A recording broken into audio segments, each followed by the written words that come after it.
Good morning, good afternoon, good evening, wherever you find yourself today, this beautiful day. This is Leadership Academy, and as usual, my name is Nana Osei Bonsu Jr.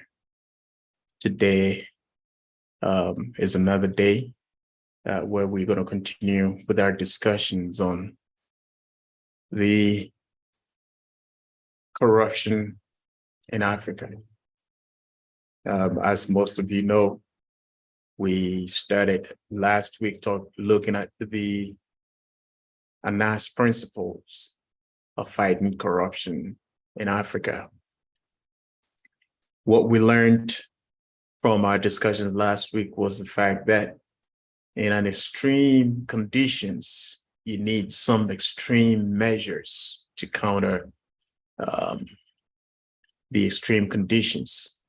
And today we're going to be, as we did last week, continuing with the video we listened to last week. We're going to continue listening to that video, and we are going to take a look at the ANAS principle. What is the ANAS principle of fighting corruption? Some people call it the subterfuge. Some people say it's underground journalism. Some people say it's undercover journalism.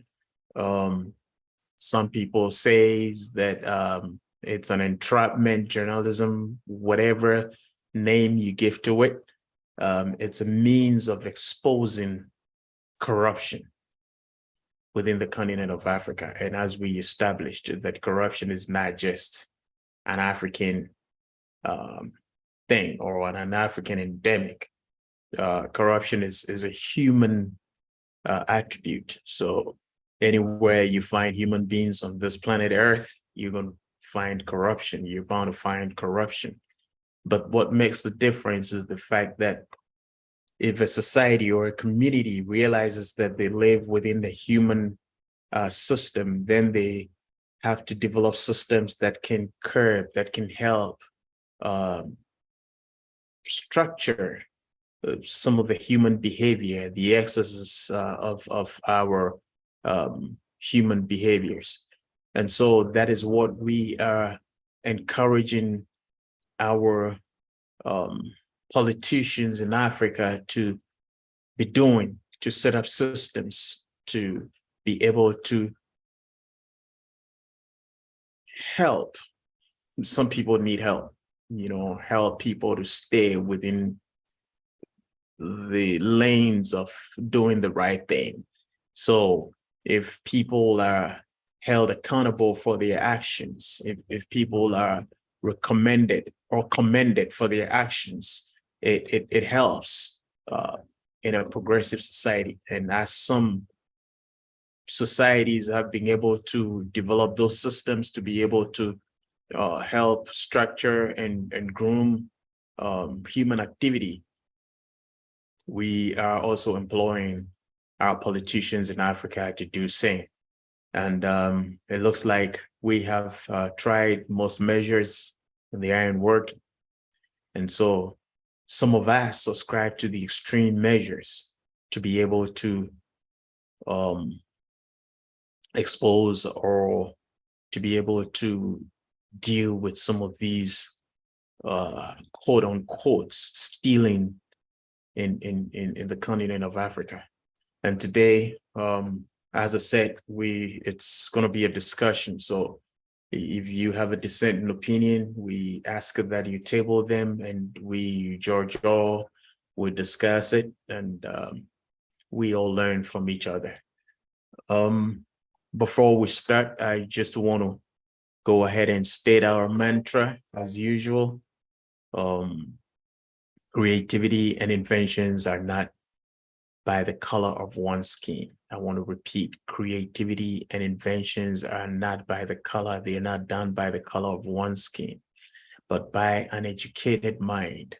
And so irrespective of the color of your skin, if you educate yourself, you should be able to create, you should be able to invent. What it's needed is educating your mind. And that is why we are here as Afriwic International Organization and Certo Leadership International to help ourselves to be able to educate our minds, or educate ourselves. In other words, we want to inform ourselves to the point where we identify our gifts or ourselves to freely expose that which is within us, to make us realize the need for our gifts within our community so we can use those gifts to serve our community. That is what an educated person does. We're not talking about going to school. So that's not the topic here anyway. We will be looking at the analysis principle. And before we start with any discussions, I want us to take a look at the video we started watching last week. So we are going to go on to the video briefly, and then we come back to continue the discussions on the analysis principles.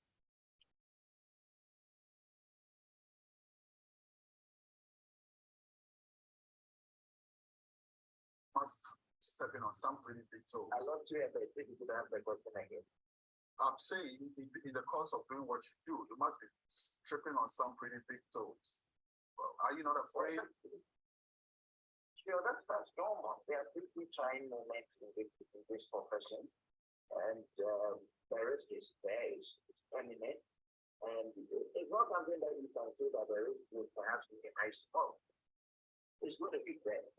Right? The point is that you have to deal with it as and when it comes. I say yes, in every story I take my time. I think the message is doing good at first. Make sure that I'm not happy whenever I'm doing. Then it's difficult and others. Right?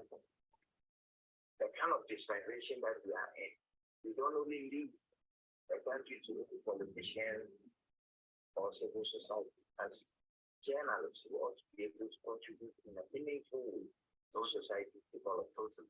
Now, the late president of Ghana, John Pastor Mills, played, good tributes to you. Did you really get support from government, or you just left out there on your own? I think that we don't have to respect it if we're talking about you. If you know what President Obama said about Hawaii. You also know what the Indian Prime Minister said about Hawaii. And you know what Bill Gates said about Hawaii. So yes, President Mills also said that it's part of the connection. The key thing, I'd rather focus on the issue that I deal with rather than activities. Yes, they start on, they give me the morale to work harder and harder.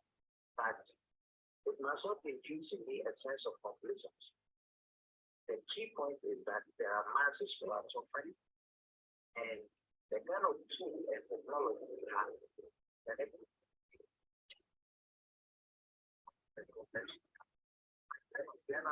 about the hardcore edit. When you plan to commit that, how you commit it, and the way forward with that crime. So it is hardcore evidence. I show it to you as from when you commit the crime. And I think that you volunteered to go to prison. We're actually seeing images of that right now. You actually put yourself in a situation where you were put in prison just to show the circumstances that people go through in prison.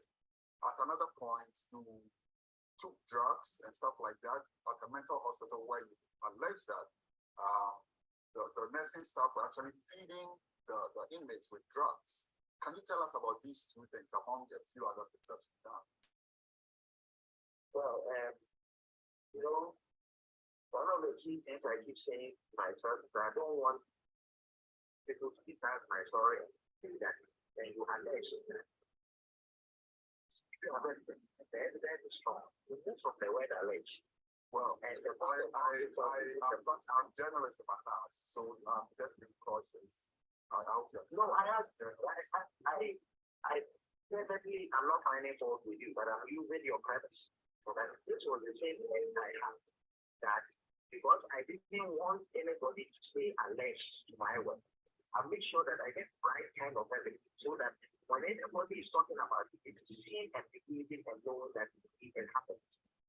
Well, the visuals are here for everybody to see, so we can definitely see. Can you please tell us about those two, at least among two others that you've done? Exactly. When it comes to the psychiatric story, I was admitted into the psychiatric. Of course, I was undercover and I got myself admitted to the psychiatric hospital. There were rumors, of course, of very bad things happening. What we didn't have was the hardcore evidence. So what I did was to check myself in and film the hardcore evidence of abuse, deaths, stealing of their foods, and many other bad things that were happening. Also, in the psychiatric hospital, there were nurses and medical practitioners who were supposed to take care of the patients were selling cocaine and heroin to them. And I happened to be part of the team, and I did buy heroin and cocaine from an official who, as I speak now, is on the run and is still being sought after. And all this is in hard evidence. If you watch the film called Madhouse, you see all that evidence. Now, by the prison story happened about 6 months ago. I was undercover in Ghana's almost prison called Musawam. That would not be the first time I've worked in prison. I've done the torture chamber of Bangkok, where I went undercover as a Catholic priest in Bangkok prison. So this will be the second time I'm doing prison, but I did it over a period of 6 months in Sawam prison, and I obtained hardcore evidence of very bad human rights abuses that happened within. The shots are very explicit things that happen. The insanitary condition that we live in, the kind of injuries and all that. I can say all those things as I see it. That video is not the same because I haven't released it yet. I'm releasing a new video, which is going to be on the 9th of April here in Ghana. It's going to be premiered at the National Theatre. And the president of Ghana himself will be going because it's on corruption and we want to speak on. Okay. All right. So you get the sense though that your work is getting the required results. You already mentioned that your 3 key elements are pain, shame, and jail, if I'm right. Do you actually see this happening? Are you satisfied that you're not working in pain? Certainly, if I have my mind back to my humble story, I know very well that 12 officials of the customs, excise and preventive service were sacked as a result of the work. When you look at my Chinese sex mafia story, I did. The traffickers were jailed for 43 years.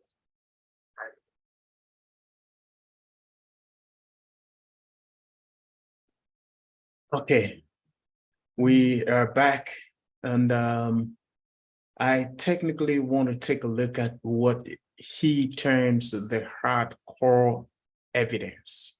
Hardcore evidence. So technically, in my little opinion or in my little mind, I believe that the hardcore evidence is being able to have evidence that may not be disputed. In other words, a video, an audio, some evidence that would prove beyond reasonable doubt that whoever is alleged to be corrupt was indeed corrupt by doing XYZ. So you would have to have a hardcore evidence. Like I always say that most of you who are listening to the sound of my voice knows my stand on this particular principle, and I am fully for it.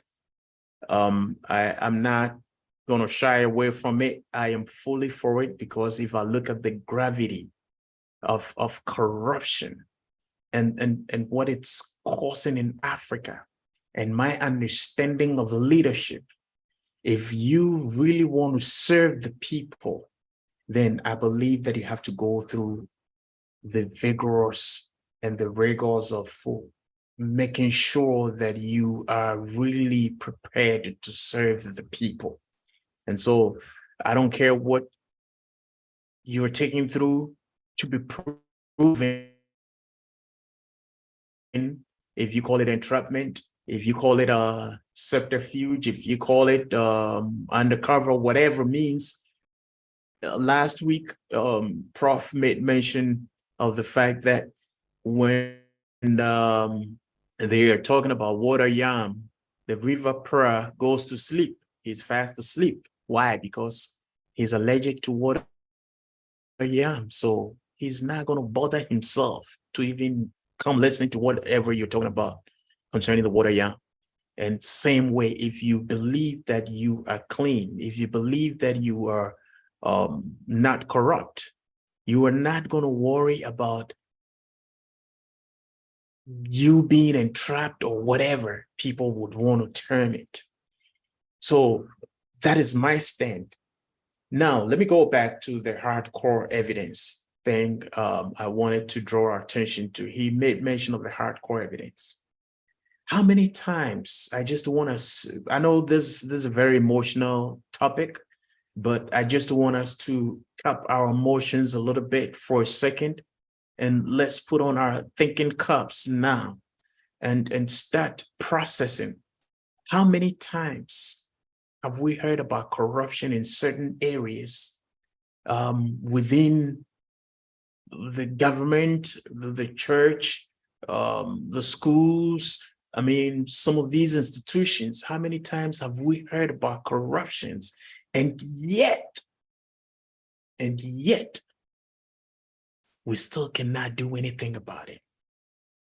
Sometimes people are, yes, reported, but they will tell them your word against my word.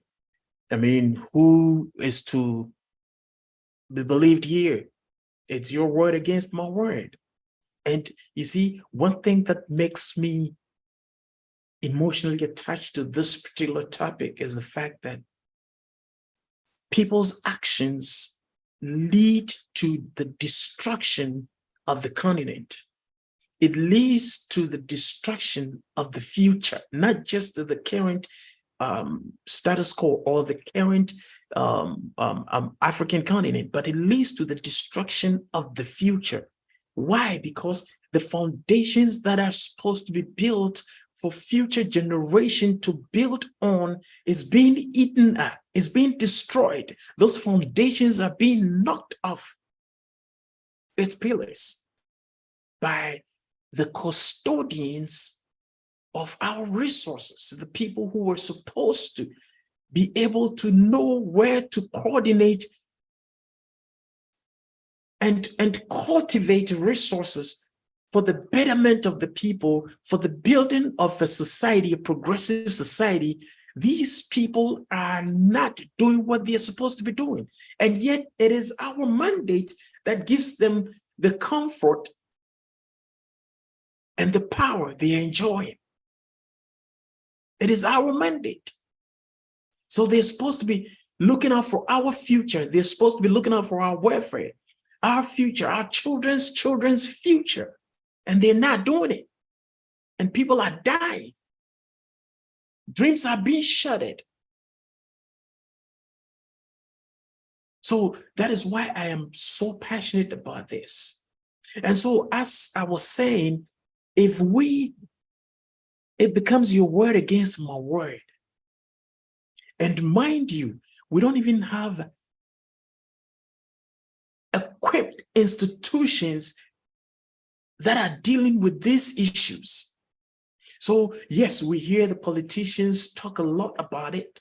We hear them ranting and yapping about dealing with corruption, dealing with corruptions and all that. And we are here to make sure we arrest this issue. We are here to make sure we curb this corruption issue. We are here to deal with corruption and all that.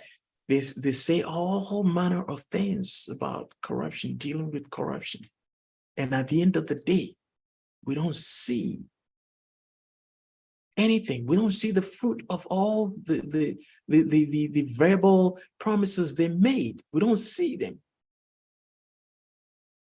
And sometimes they themselves are also accused of being corrupt. Sometimes we use the politicians as our example, but we know that when we talk on this platform, especially, we've made mention of the fact that when we talk about corruption, we're not just talking about politicians. We're talking about the cancer that is eaten into the fabric of our society, even our homes, our schools, our churches, places where we expect to see high standard of morals. They're all being eaten up by this cancer. And that is why we're here today. And so if we are talking about hardcore evidence, as he puts it in his video, it means that evidence that it may be disputed, but it's hard for you to dispute. Evidence that is convincing enough, evidence that captures you in the act. And I know people are going to talk about him or his institution participating in that act. We will come to that probably in the next video, or not in the next video as today, but in the subsequent discussions as we go along, because it's not going to end today. So if the evidence, which being a video or an audio, to capture the act, the people who are supposed to be the custodian of our resources, when we're able to capture them in the act as hardcore evidence, for me, that will prove to me that you are not worthy of my trust. It proves to me that you're not worthy of that position. It proves to me that you're not worthy, you're not prepared for what you are asking from the people. Because mind you, it's an office of power. It's an office of power. So if it's an office of power, you hear the statement that power corrupts and absolute power corrupts absolutely. So if power corrupts, then I will want somebody who occupies or who handles that power to be a person of integrity. So then I'm not going to give my mandate to somebody I cannot trust, who can easily be corrupted by the power which I am vesting into his care. You got to understand that the office of the president, the politicians, whoever, it is your power.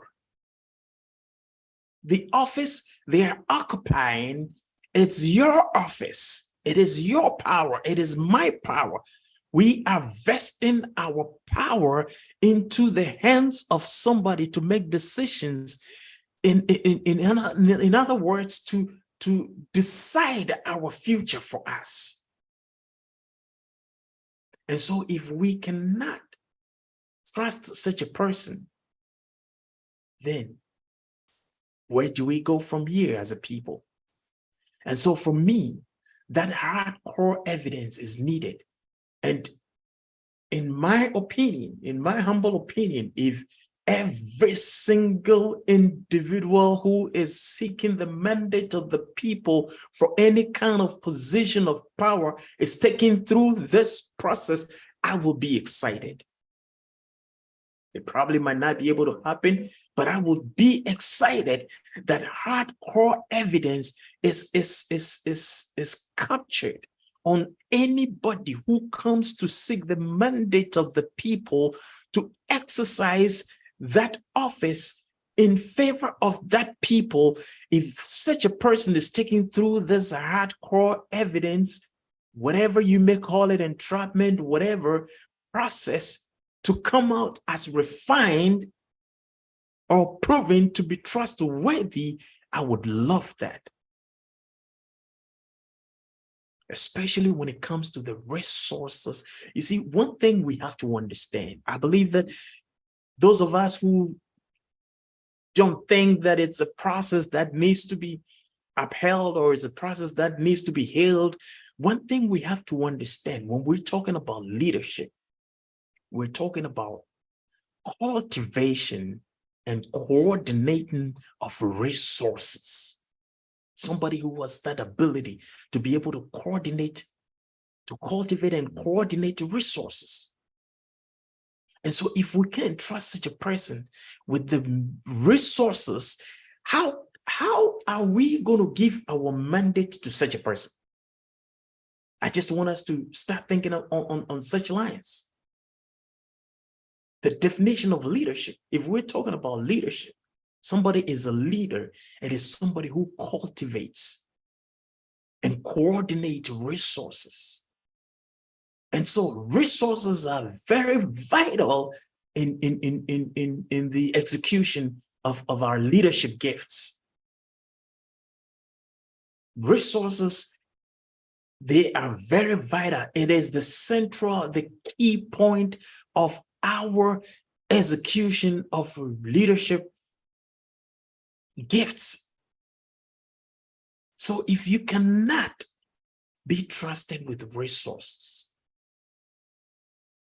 how are you going to convince me to cast my vote or give you my mandate to occupy a place where you're supposed to be coordinating and cultivating resources? I can't. So for me, the hardcore evidence, it is very, very important to me. It is very vital. It is crucial in this whole process. How can we get this hardcore evidence? Because we've been dealing with this issue for ages, and it becomes your word against my word. Think about it. Why can't we move a step further and this time obtain a hardcore evidence? And for me, that is why I am opting for the principle. Because the hardcore evidence will prove. And again, if you believe that you have a gift that has been developed to serve your people or to serve a community, which is the definition of leadership, why would you be scared of being scrutinized? Why would you be scared of being scrutinized? And like I said, he's not bothered because he's allergic to what I am. Why can't our political managers, I was tempted to say leaders, but I can't qualify them as leaders. Why can't our political managers be put to this test? For me, it has to be part of the test they need to pass for us to give them our mandate. And we're going to be talking about the fact that it within the context of the Anas principle, some people claim, oh, it's a gift. It's not a gift. It's a bribe. It's a gift, whichever, where we draw the line between a gift and a bribe. And especially if you occupy certain positions, are you supposed to be taking gifts? Let's even say they are gifts. Are you supposed to be taking gifts of certain magnitude? When we're talking about thousands of dollars. and you want to qualify and justify them as gifts, let's begin to think, put on our thinking caps. Again, like I said, we cannot devoid this discussions of our emotions because it's an emotional topic. But for a minute, let's pause our emotions and start processing the information in our minds. How long have we accused certain people or certain institutions of corruption? How long? And we still can't find. It's basically. I don't even want to use the word cliche, but it's basically the norm whenever somebody or an institution is labeled as corruption, the first thing they will say, what is your evidence? Where is the evidence? What shows? And so now we've had an institution or somebody who is trying to bring out the hardcore evidence to show that this is not just the perception of the people, but this is their reality. This is what is going on.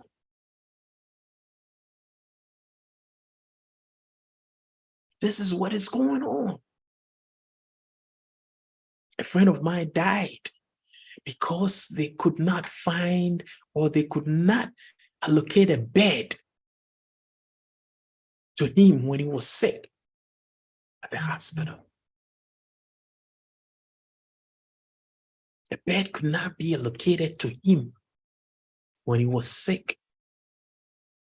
So he has to be transported from one hospital to the other. And in the process, he lost his life. Come to think about it. We spoke about the fact that $150 billion is siphoned out of Africa every year. It's stolen from, I don't even want to sugarcoat the word. They don't get siphoned. They get stolen from the continent of Africa every year.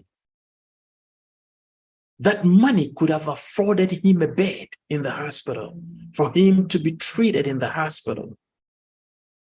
And he could have been alive by now. And this is just one story. People are dying on our roads because people are stealing the monies that are meant for the road constructions.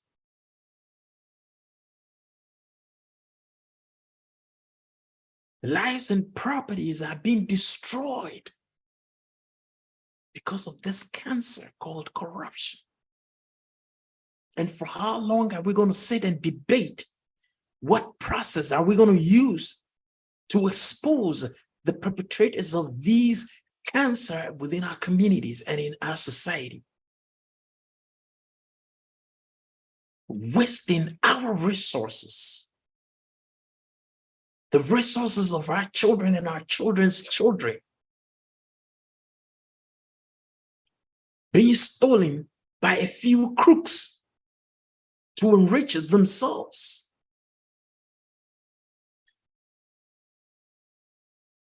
And so the hardcore evidence in this whole process, for me, that is what excites me about the principle.